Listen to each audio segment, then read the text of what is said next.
currently packing for my cycling event on Sunday, which is now 2 days away. So I'm hoping you guys can help me pack my bag.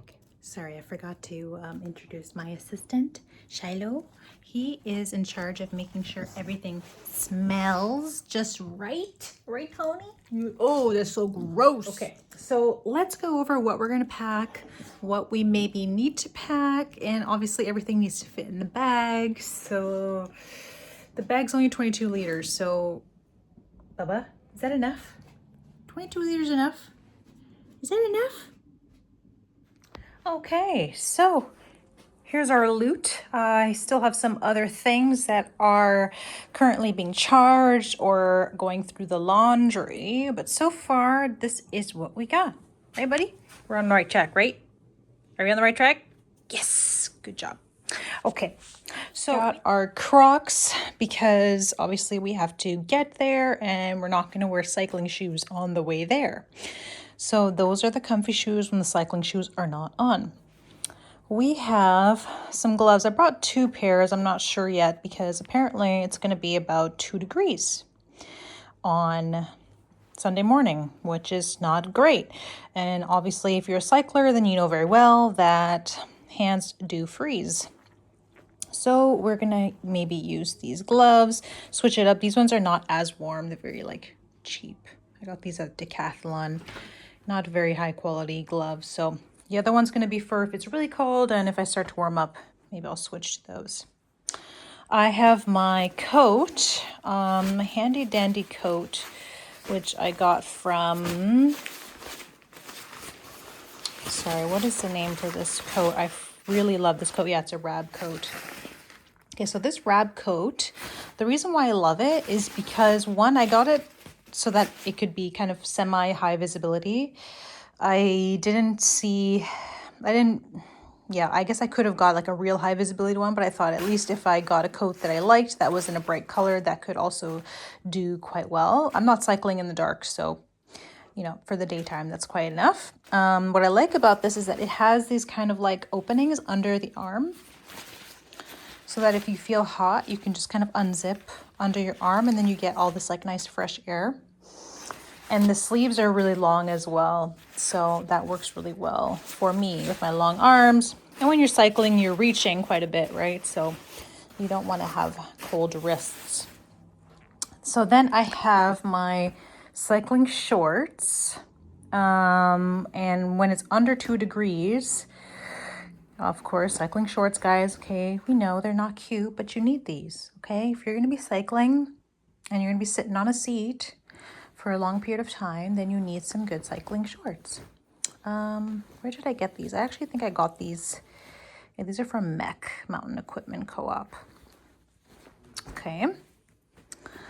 So that's it for the cycling shorts. I'm going to wear pants on top. These are just regular kind of like warm, I call them my warm, they're like my warm winter leggings. So I like to wear these over my cycling shorts so I still get the padding.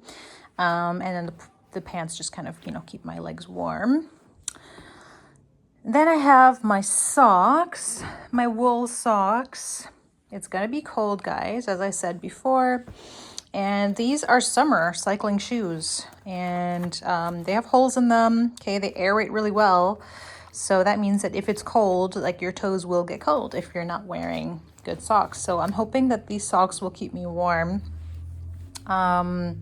Cycling shoes fit kind of snug, right? So you can't really fit too much sock in there. So, in a perfect world, I would maybe wear kind of a thinner sock and this on top, but I don't think that'll fit.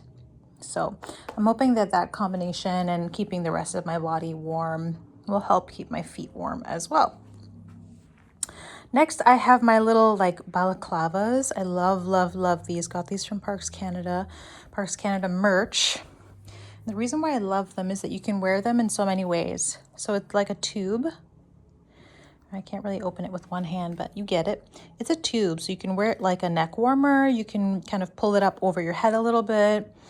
You can pull it over your face, your chin, whatever. So I'm going to wear one around my neck. That'll be kind of my neck warmer. and perhaps pull that over my face a little bit, on my chin or my nose if the wind is feeling cold. And the other one's going to be like a pseudo hat. You can also kind of wear it on your head as well, because I'll be wearing a helmet and I don't have like a cycling toque.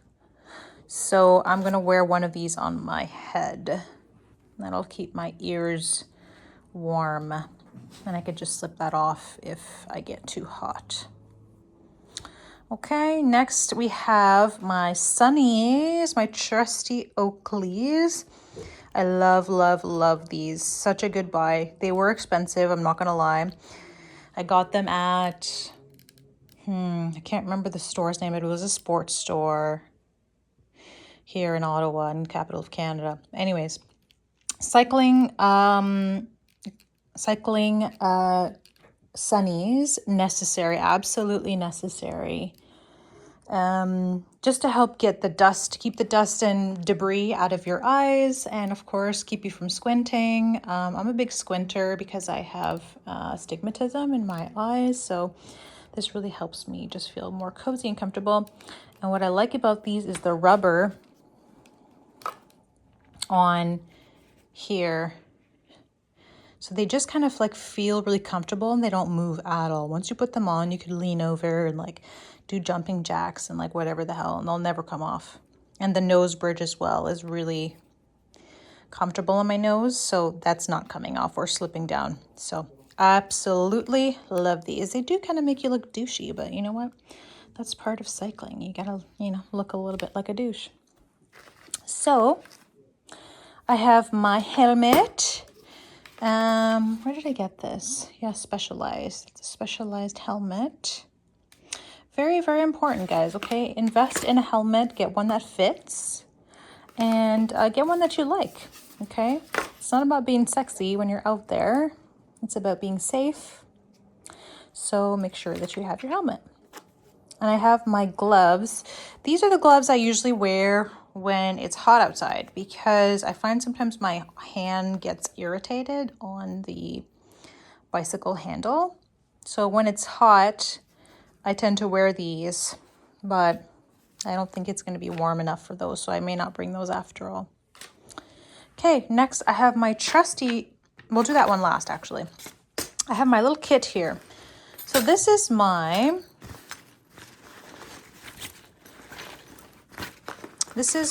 flat tire kit. I have a bicycle tube, spare bicycle tube. Okay, you need that. I have a manual air pump, which I have like a good, foot pump here at home, but you can't carry that around. So this is my just to-go pump. I've only had to use it once. And these are my little, I forget what these are called, but basically these help you get your tire back on if you have to take it off to change the tube. So you need these little contraptions, and then I have a few Allen keys in there just to kind of secure everything. So that's my emergency bag, which I always have, guys, when I'm cycling. Really important, because sometimes you can break down somewhere, and sure, it might take you half an hour to do the job if you're like new at it, but it is good. It's a good skill to have, and so you should always have this for emergency purposes. I have some, okay, next we have some filming equipment here.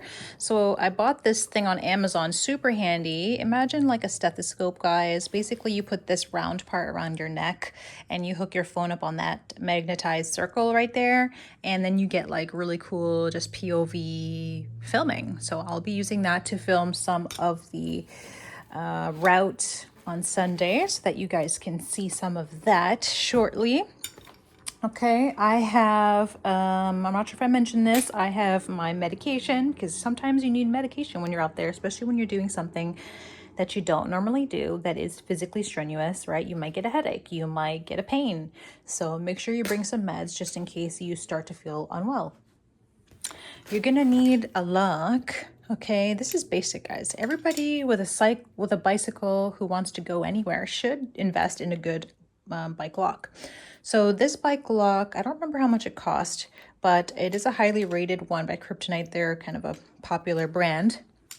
And I also want to get a flexible wraparound lock because they say that 2 kind of measures is better than 1 for deterrence purposes. So I will be investing in a second thing, but for now, this one has treated me well. Have my IDs, because you know you should never leave your house without your IDs. I got my bus pass because I probably will take some public transit. We'll find out. I haven't exactly decided all that. But, you know, when you live in the capital of Canada, we live so close to a different province, which is Quebec. We need 2 different cards. 1 card for Ontario and 1 card for Quebec. Whatever. That is life here. I have my keys. I got my bag, my trusty bag. It doesn't look that big, right? But it fits. It fits quite a lot. And most of this stuff will be on my body over here. So I don't think there'll be that much in here after all. And I have my 2 bottles because I usually finish 1 in a 10-kilometer stretch. So I imagine that 2 will be good because there are some rest stops. And I will be filling these with Gatorade, I believe, because I do get foot cramps easily, and I want to try to keep my electrolytes high this time. So I will probably be filling these with Gatorade. Right, Tony? Yes, Gatorade. Let's do it. Okay, so that is our loot. We have a few things that we still have. Okay, and we forgot to talk about the map. So here's our map. All right, I've zoomed in quite a bit. This map is really, really large, but I've just folded it so that it only shows the route that we're taking because there's no sense in opening it all the way. All right, we only need to see this. So this is the downtown core of the capital, right? This is kind of center town. The downtown area is kind of like over here. Okay, and we have a nice kind of like water system here. So this makes for really nice trails along the water and whatnot. There's a lot of trails in the capital of Canada. So the route starts here, which is at a place called Le Breton Flats. There is the War Museum. So that's kind of like the main hub, and there's a big park there. So I think they'll be hosting the event ceremony and like, you know, barbecue and stuff there. So that's the main hub, which is really close to downtown and all connected with the light rail train. So super easy to get here. So the route starts here, goes west down the parkway on the water side, turns right here, comes actually all the way back. So this might be a little bit of deja vu. Then we're going through the downtown core and then jumping on to a pathway near the canal. Okay. And we're taking that all the way down here, which should be really scenic and beautiful. Going down to around Dow's Lake. This is a nice area where they often do the Tulip Festival and other types of festivals here. It's really nice. And we're jumping on a road, which is near kind of like a farm preservation area. So this is very fieldy over here. Doing a bit of a loop here, a little bit of a swoop. We're swooping down here and coming back up onto the same water path, but just on the other side of the water. Okay, mirroring the same path that we took earlier, coming back up through the downtown core again on the very same street, and then back to Le Breton Flats. So the good news about this is that it's actually quite, I think it's going to be a scenic ride. I was worried that it was going to be in like, you know, streets that are maybe just not as pleasant. They are doing road closures for this, but anyway, it should be. So a few things we still have yet to pack. The Gatorade. Okay, I have a checklist. Okay, the Gatorade, the gel. I have to pick up my bib tomorrow with my number on it. And I have to plug my headphones, which are charging right now. Perfect. So as you can see, okay, you know, can't remember everything. It's good to make a list. I love a good checklist. Anyway, guys, let's get to the good part. I'll see you on Sunday when I'm out there. Hopefully it's not too cold, but I'll be thinking about you guys, and I hope you like this video. Stay tuned. Guys, bye. It's May 3rd. It is about 8 o'clock in the morning. I'm at the parking lot getting myself situated, just ate my oatmeal, and there's actually a shuttle to get me to the museum, but I'm seeing a lot of people just biking it. It's about 8 minutes away. So I think I'm gonna do the same thing, and that'll give me a chance to kind of feel out my gear and like a little test drive to see if anything feels uncomfortable, then I can fix it before the thing starts. So let's go. I do want to get a really expensive bike, but I probably will wait. I'm going to wait another year or two, I think. Ready for the third group in the 70K. Silas, get that belt ready, my man. 3, 2, 1.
Yep. I'm good.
Yeah, thank you. You too, Sue.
Thank you.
Thank you.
Slow down, guys.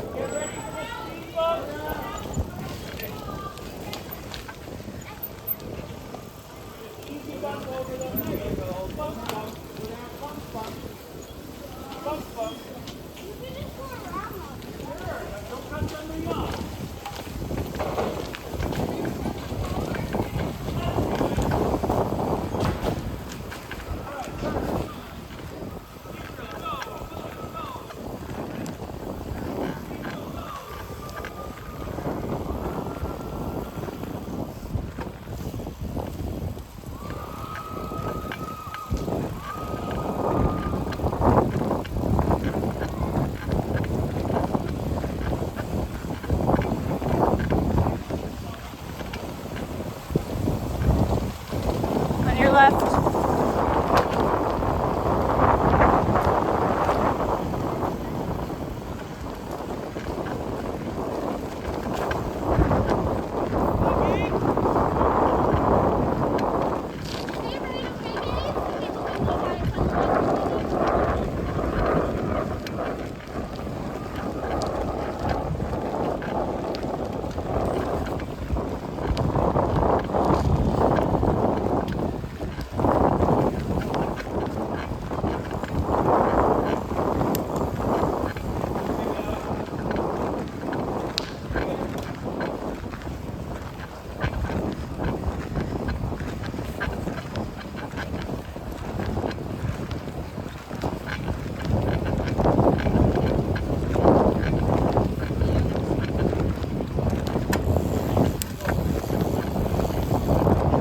On your left.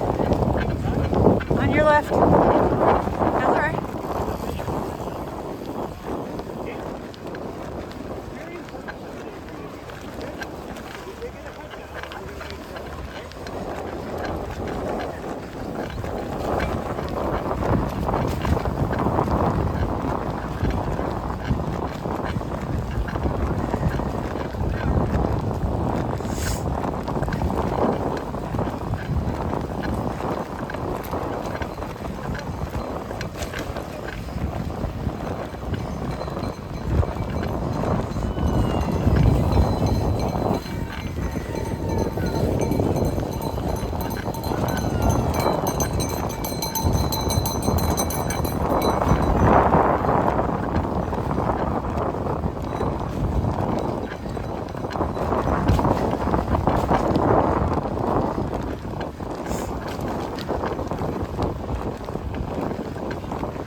did it. I just got out of the madness now, got back to my car. It took me about an hour and 38 minutes, a lot better than I had anticipated.